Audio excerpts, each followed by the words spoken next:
የዜና መጽሔት ሀገራዊ የምክክር ጉባኤው ላይ የሚሳተፉም የማይሳተፉም ፓርቲዎች ስለ ሂደቱ ምን ይላሉ ይላል የመጀመሪያው የዜና መጽሔት ዘገባችን ርዕስ። ዶቼ ቬለ ስለ ሀገራዊ ምክክር ጉባኤ የእስከዛሬ ሂደት 3 የፖለቲካ ፓርቲዎችን አነጋግሯል። በምክክሩ ሀገረ መንግስት ግንባታ በሚለው ርዕስ ውስጥ እየተሳተፉ የሚገኙ አንድ የፓርቲ መሪ የሚያጨቃጭቁ ጉዳዮች በምክክሩ ውስጥ ይነሳሉ ብለዋል። ከምክክሩ አስቀድመው ራሳቸውን ያገለሉ 2 ፓርቲዎች ደግሞ በሂደቱ እየወጡ ያሉ መረጃዎች የተምታቱ ይመስላሉ የሚልና መድረኩ መፍትሄ አያመጣም ብለን የወሰድነውን አቋም ትክክለኛነት ያረጋገጠ ሆኖ ነው ያገኘነው ሲሉ በምክክሩ ላይ ስላላቸው ምልከታ ምላሽ ሰጥተዋል። የሀገራዊ ምክክር ዋና ኮሚሽነር መስፍን አርአያ ትናንት ለዶቼ ቬለ እንዳሉት ግን በተለይ የስጋት ምንጭ እየሆነ ነው ስለሚባለው የአዲስ አበባ ጉዳይ ምንም ስጋት የለም ሲሉ እስካሁን ድረስ በውሳኔ ደረጃ የተወሰነ ነገር እንደሌለ ገልጸዋል። ሰሎሞን ሙጬ ተጨማሪ ዘገባ አለው።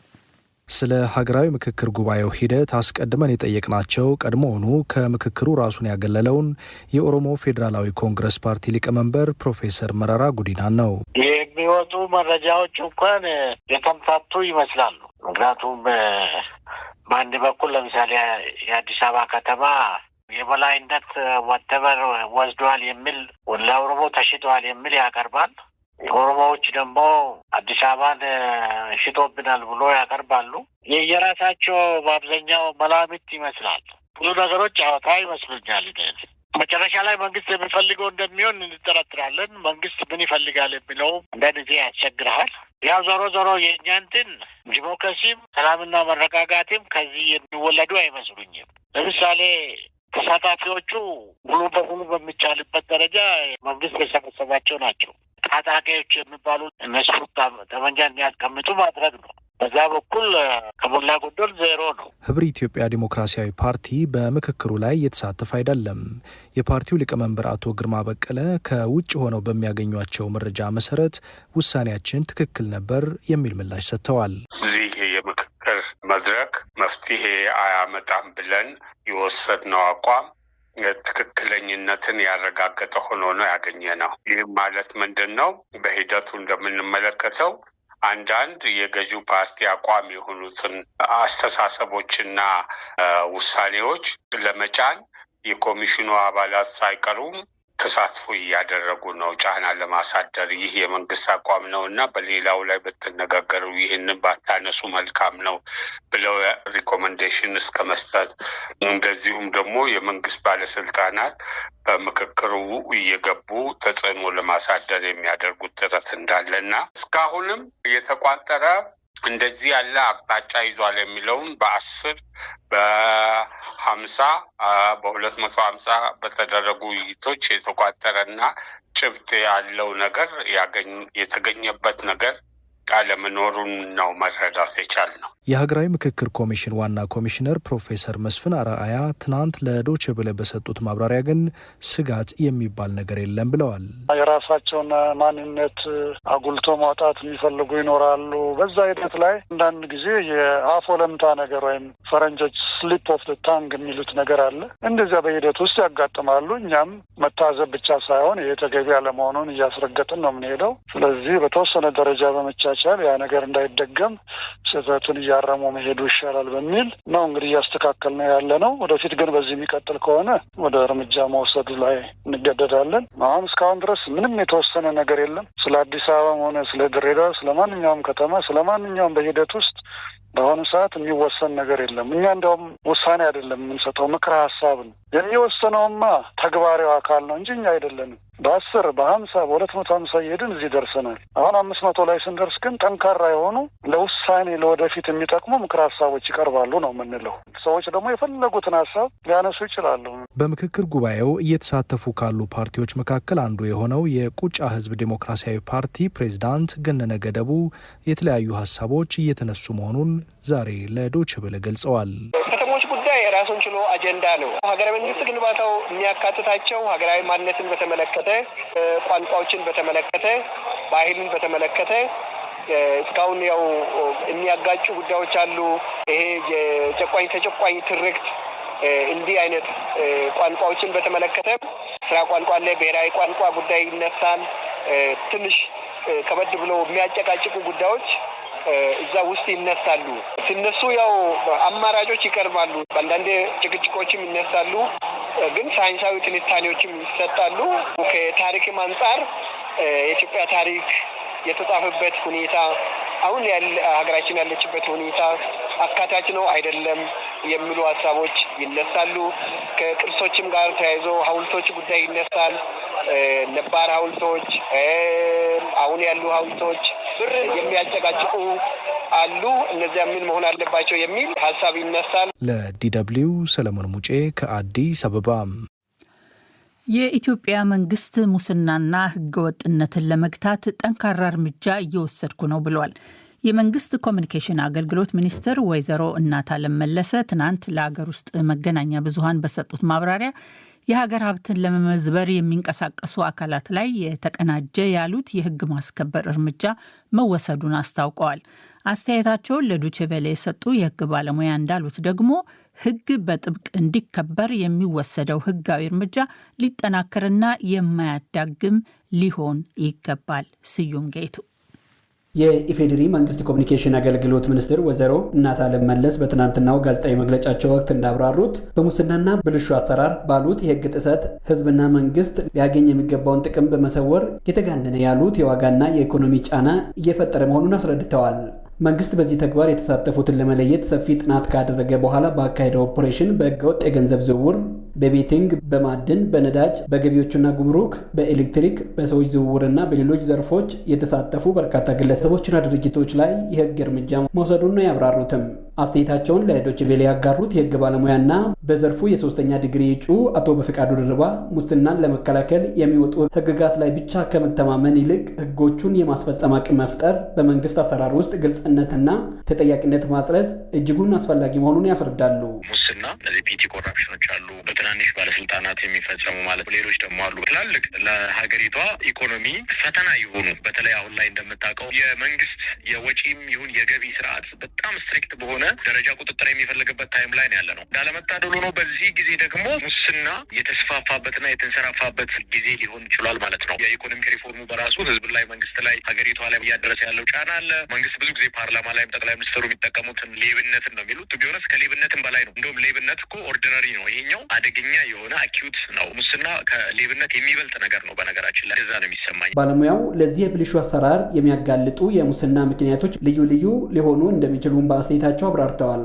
አንደኛው የአሰራር ክፍተት ነው። ግልጽ የሆኑ የህግና የመመሪያ አሰራሮች ቢኖርም የመተግበር ክፍተት በሚኖርበት ሰዓት የሚከሰት ነው። ሁለተኛው ግልጸኝነትና ተጠያቂነት አለመስፈን ችግር ነው። የኢትዮጵያ ህገ መንግስት በግልጽ አንቀጽ 12 ላይ ትራንስፓረንሲና አካውንታቢሊቲ ምን ማለት እንደሆኑ፣ የመንግስት ባለስልጣናት ለህዝብ ምን ያህል ተጠያቂነት እንዳለባቸው፣ ኃላፊነት እንዳለባቸው ያስቀምጣል። ይህንን ግን ወደ ጎን በመተው በተለይ በአሁኑ ሰዓት የግልጸኝነትና የተጠያቂነት ጉዳይ ሲሰፍን አናስተውልም። ነገርየው ለጊዜው እንግዲህ መንግስታዊ ነው ወይስ ግለሰባዊ ነው የሚለው እንዳለ ሆኖ ግለሰቦች መታቀብ አልቻሉም። ለዚህም ማሳየው እንግዲህ ትላንትና የመንግስት ኮሚኒኬሽን የሰጠው መግለጫ ነው ማለት ነው። በቁጥጥር ስር በዋሉ ሰዎች የኢትዮጵያ ኦዲተር የሚያወጣቸው መግለጫዎች እናያለን። ቢሊዮን የሚቆጠሩ ገንዘቦች የት እንደገቡ፣ ስንት አሻጥር ሲሰራ እንደነበረ የተለያዩ ኦዲት ሪፖርቶችን በየጊዜው እንግዲህ ያወጣል። ይህንን ሰምቶ እርምጃ የመውሰድ ጉዳይ ግን አይታይም። እርምጃዎችን መውሰድ መከታተል ያስፈልጋል። ይሄ የመንግስት ሙሉ ኃላፊነት ነው ማለት ነው እና የተጀመረው እርምጃ ጥሩ ነው። ነገር ግን እንደዚህ አይነት ሙስና በሀገሪቷ ላይ እንዲሰራፋ ያደረገው ዋነኛው ምክንያት ተጠያቂነትና ግልጸኝነት አለመኖር፣ በተለይ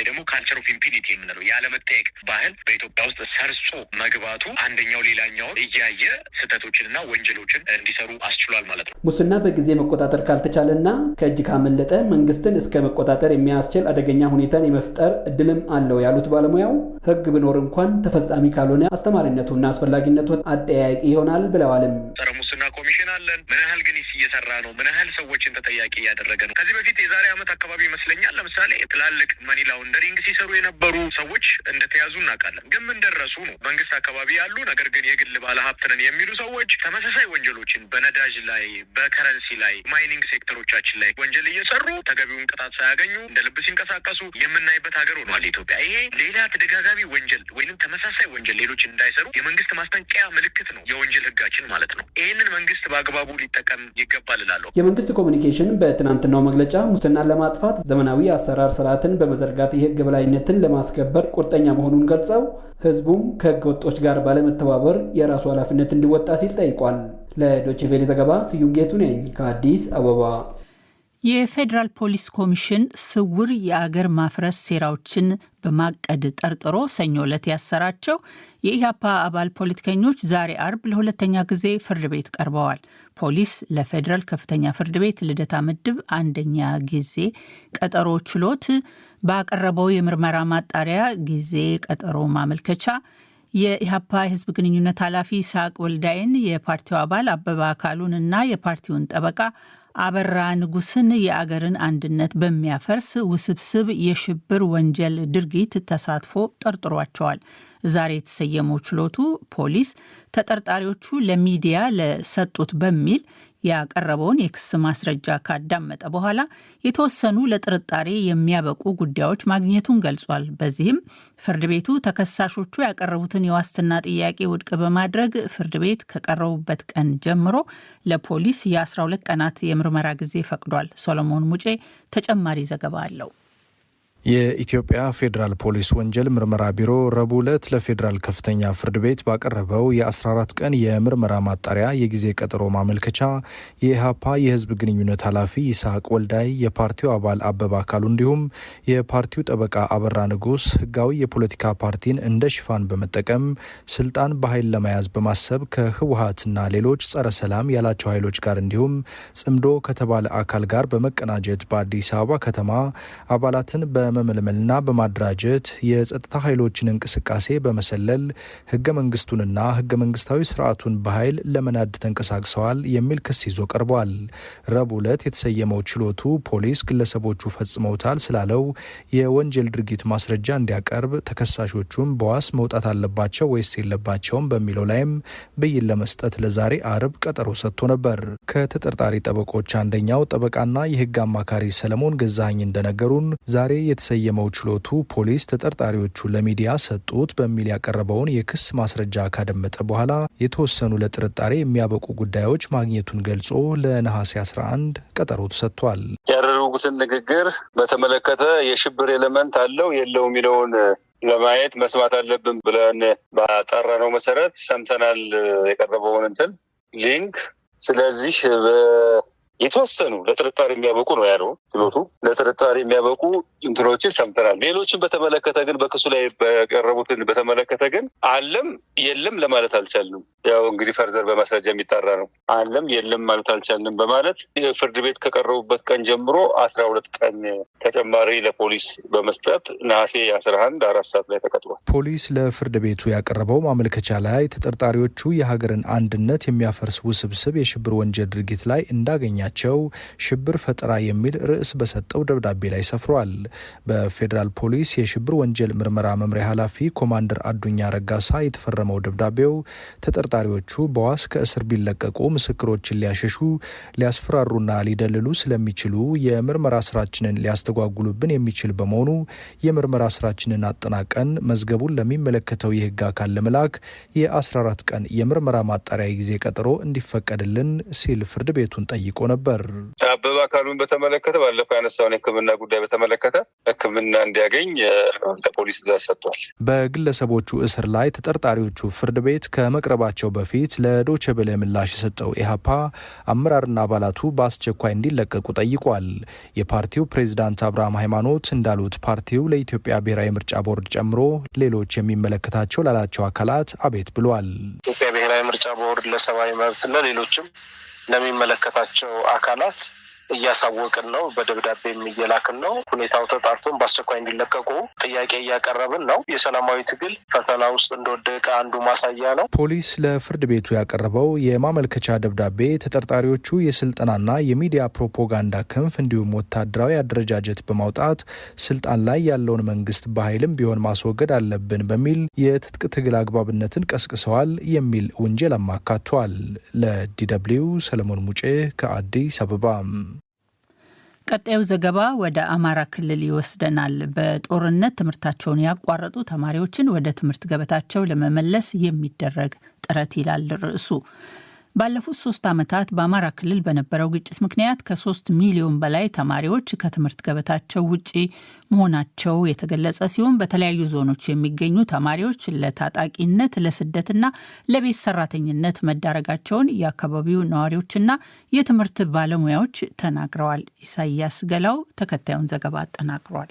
ከ10 ሺህ በላይ የቅድመ አንደኛ መለስተኛና ሁለተኛ ደረጃ ትምህርት ቤቶች የሚገኙበት የአማራ ክልል ባለፉት 3 ዓመታት በክልሉ ባለ ግጭት ምክንያት ወደ ትምህርት ቤት የሚሄዱ ተማሪዎች ቁጥር ቀንሶ ከ3 ሚሊዮን በላይ ተማሪዎች በእነኚህ ጊዜያቶች በትምህርት ገበታቸው ላይ አልተገኙም። በምስራቅ ጎጃም ዞን ለ3 ተከታታይ ዓመታት ተማሪዎች ከትምህርት ገበታቸው የራቁ ሲሆን ለሌላ ተጨማሪ ዓመትም እንዳይቀጥል መምህራን የሀገር ሽማግሌዎች ኮሚቴ በማቋቋም ትምህርት ለመቀጠል ጥረት እያደረጉ መሆኑን ስማቸው እንዳይጠቀስ የፈለጉ መምህር ይናገራሉ። ፖለቲካ ሌላ ነው፣ ትምህርት ሌላ ነው። እኛ ልጆች እኮ በነገራችን ላይ በድሮን ሁሉ ተመተው ሙተዋል እኮ በውጊያ ሙተዋል። ስለዚህ ይሄ ችግር ባይፈጠር ኖሮ ልጆች ከትምህርት ገበታቸው አይገለሉ ነበር፣ ህይወታቸው ማያልፍ ነበር። ስለዚህ ለምን ከትምህርት ገበታ ውጭ ይሆናሉ በሚል ሳሪ እየደወልን እያነጋገርን ከዚህ ቀደም በዞኑ በደብረ ወርቅና ፈለገ ብርሃን በተሰኙ ከተሞች ብቻ ነበር ትምህርት በተገቢው መንገድ ሲሰጥ የቆየው የሚሉት አስተያየት ሰጭም በገጠር የተቋረጠውን ትምህርት ማስቀጠል ግዴታ መሆኑን ይገልጻሉ።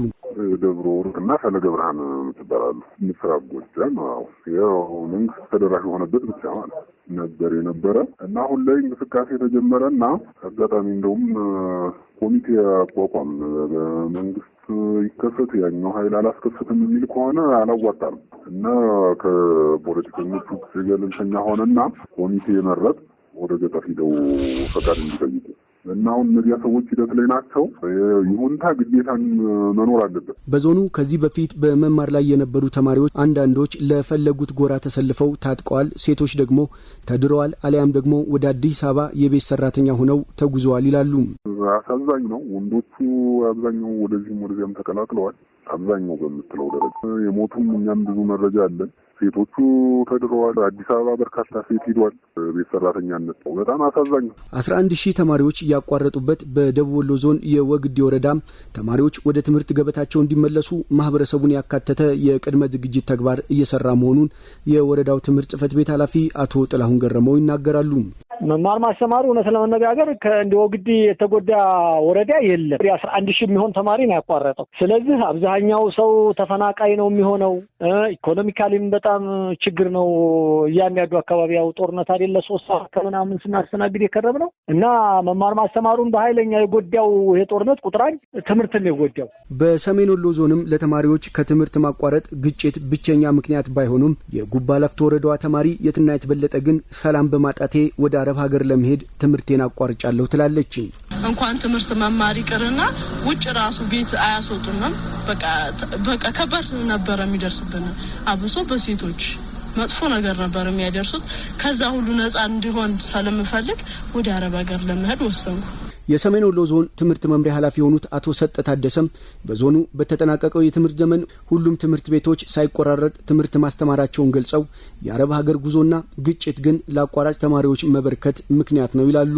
12ኛ ክፍል ይፈተኑ 2 ቀን 3 ቀን ሲቀራቸው ለቀው የሚሄዱ ተማሪዎች ገጥመውናል። የሚገርም ነገር ማለት ወደ አረብ ሀገር ማለት ጫና አለው። ስራዎች እየተሰሩ ነው። ግን አሁንም ቢሆን ሀብሩ፣ ቆቦ፣ ጉባ ላፍቶ አሁን ወደ ደጋውም ጭምር ተሸጋግሯል። በነገራችን እንግዲህ ትልቁ ነገር አሁን ከማህበረሰቡ ጋር ተግባብተን እየሰራን ያለነው ስራ በአጠቃላይ ጥሩ ነው። አሁን ላይ በተማሪዎች ምዝገባ የቅድመ ዝግጅት ምዕራፍ ላይ በርካታ ትምህርት ቤቶች የአካባቢውን ማህበረሰብ ባሳተፈ መልኩ አቋራጭ ተማሪዎችን ለመመለስ ጥረት እያደረጉ ነው። በዚህ ጉዳይ ላይም ሀሳብ እንዲሰጡን የጠየቅናቸው የአማራ ክልል ትምህርት ቢሮ የህዝብ ግንኙነት ኃላፊ አቶ ጌታቸው ቢያዝን በስልክ መልእክት በዚህ ጉዳይ ላይ ሀሳብ መስጠት እንደማይፈልጉ በጽሁፍ ገልጸውልናል።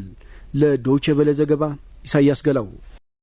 ቀጣዩ ዘገባ ደግሞ ወደ ድሬዳዋ ነው የሚወስደን። የድሬዳዋ አስተዳደር ካስገነባቸው 548 የጋራ መኖሪያ ቤቶች ከ300 የሚበልጡትን ገንዘብ በመቆጠብ የቤት ተጠቃሚ ለመሆን ሲጠባበቁ ለነበሩ የከተማዋ ነዋሪዎች በዕጣ አስተላልፏል። ለዓመታት ገንዘብ በመቆጠብ የቤት ባለቤት ለመሆን ሲጠባበቁ ከነበሩ በርካቶች ጥቂቶችን ብቻ ተጠቃሚ ባደረገው በዚህ ዕጣ አወጣጥ መርሃ ግብር ላይ አስተያየታቸውን ለዶቼ ቬለ የሰጡ ነዋሪዎች ተገነባ የሚባለው ቤትና ያለው ፍላጎት የተጣጣመ አለመሆኑን በመግለጽ አስተዳደሩ አዳዲስ አማራጮችን እንዲመለከት ጠይቀዋል።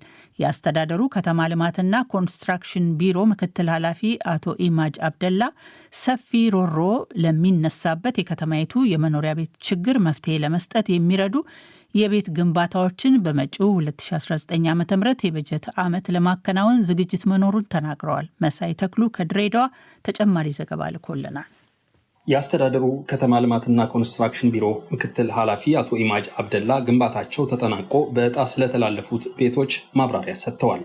አሁን ግንባታው የተጠናቀቀው ቤቶች አጠቃላይ 548 ቤቶች የያዘ ሲሆን ከዚህ ውስጥ ባለፉት ዓመታት በአስተዳደራችን በልማትና በተለያየ ምክንያት ከመኖሪያ ቤታቸውን ለተፈናቀሉት እንዲሁም በክራይ እንዲቆዩ ለተደረጉት 165 ዜጎች ቀጥታ የቤቱ ተጠቃሚ የሚሆኑ ሲሆን ቀሪው 367 ቤት ዛሬ በዕጣ ለባለዕድለኞች የሚተላለፍ ሲሆን 16 የሱቅ ቤቶች ደግሞ በቀጣይ በጨረታ የሚቀርቡ ይሆናሉ ማለት ነው። በአጠቃላይ 548 ቤቶች በእንደዚህ አይነት መልኩ ለተጠቃሚ የሚተላለፉ ነው የሚሆነው።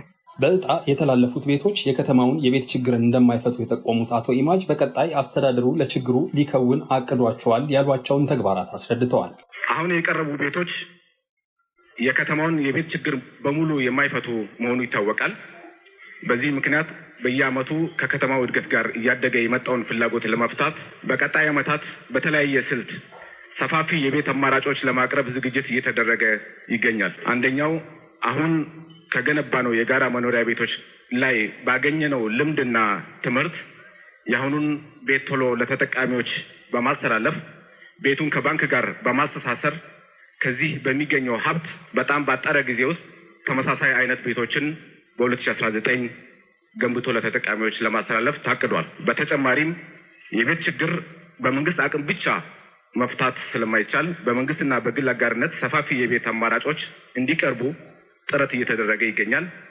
ለዚህ ተግባር ስኬትም ከወዲሁ በ2019 በጀት ዓመት ለሚገነቡ ቤቶች የሚያስፈልግ 4.5 ሄክታር መሬት ለማዘጋጀት ከሚመለከተው ባለድርሻ አካላት ጋር ወደ ተግባር ተገብቷል። ይሁን እንጂ አስተያየታቸውን ለዶይቼ ቬለ ከሰጡ የመንግስት ሰራተኞች አንዱ የተሰራው ቤትና ቆጣቢው ተመጣጣኝ አለመሆኑን ጠቅሰው በቀጣይ ሊስተካከል ይገባል ብለዋል። ተመጣጣኝ አይደለም የቆጠበውና እዛ ጋር ለዕጣ የቀረበው ቤት ተመጣጣኝ አይደለም። ባለ 3 መኝታ ቤት ከዚራ ላይ ነው የቆጠብኩት። በጣም ብዙ ሰው ነው ያለው ከ200 ምናምን ሰው። ባለ 3 መኝታ ቤት ግን እየተሰራው አጠቃላይ 100 ምናምን የተሰራው። አስበው እንግዲህ ያ ባላንስ አይደለም። ባላንስ መሆን አለበት። መጀመሪያ የቆጠብነው ሰዎች አላገኘንም። እንደገና በአዲስ ቁጠባ ተብሎ ደግሞ አዲስ ቁጠባ የቆጠቡትም አሉ። ስለዚህ አሁን በቀጣዩ ያው ሌሎቹ አዲስ አበባ እንደሚደረገው ሰፋ አድርጎ ቢሰራና ሁሉንም ሰው ሊያካትት የሚችል ደግሞ ምርጫ ሁሉንም ሰው ማካተት አለበት። በቃ ሁለተኛ ደግሞ ሪኳየርመንቱ ግልጽ አይደለም። አሟላ አላሟላ ምናምን የሚባለው ነገር አሁን ግልጽ አይደለም። ተመሳሳይ ሀሳብ ያጋሩ ስማቸውን ያልገለጡ ሌላ አስተያየት ሰጪ በበኩላቸው ለቤት ችግሩ መቀረፍ የተለያዩ አማራጮች መታየት እንዳለባቸው ተናግረዋል። እኔ ያለኝ ሀሳብ ምንድነው የከተማው አስተዳደር አሁን ላይ ያከናወነው ያለው የቤት ግንባታ ከህብረተሰቡ የቤት ግንባታ ጋር ፈጽሞ የተጣጣመ አለመሆኑን ነው እየተገነዘብን ያለ ነው። ምክንያቱም አብዛኛው የከተማው ነዋሪ የቤት ፍላጎት አለው፣ ግን በከተማው ላይ እየተሰራ ያለው የቤት አቅርቦት ያን ያህል ከህብረተሰቡ ፍላጎት ጋር የተጣጣመ አይደለም። አንደኛ ከዛም በተጨማሪ የከተማ አስተዳደሩ ተጨማሪ ሌሎች ሀሳቦችን እንደ አማራጭነት ከግምት ውስጥ ማስገባት መቻል አለበት። ለምሳሌ አዲስ አበባ ላይ እየተካሄደ እንዳለው በማህበር ተደራጅተው መሬት ተሰጥቷቸው የአፓርትመንት አይነት ቤቶችን መገንባት እንዲችሉ የዛ አይነት አቅርቦት ቢመቻች የተሻለ የቤት ፍላጎትን ማሳካት የምንችልበት ሁኔታ ያለ መስሎ ይሰማኛል። አሁን ግን ባለው ሁኔታ ለምሳሌ ከ2010 እስካሁን ላለፉት 7 እና 8 ዓመታት ቤት ጠብቀው እስካሁን አሁን ራሱ የተሰጡ 300 ምናምን ቤት ነው። ያ ማለት እንግዲህ ከተማው ላይ ያለው የቤት ፍላጎትና 300 ቤት ምን ያህል ከፍላጎቱ ጋር በጣም የተራራቀ መሆኑን መገንዘብ ይቻላል። አስተዳደሩ ለችግሩ እሰራለሁ ቢልም ነዋሪው ግን ስለ ገቢራዊነቱ ያለውን ከፍተኛ ስጋት ገልጧል። ለዶይቼ ቬለ ዲደብሊው ዘገባ መሳይ ተክሉ ድሬዳዋ። አድማጮች፣ በዚሁ ዘገባ እንግዲህ የዛሬው የዜና መጽሔት ዝግጅታችን ያበቃል።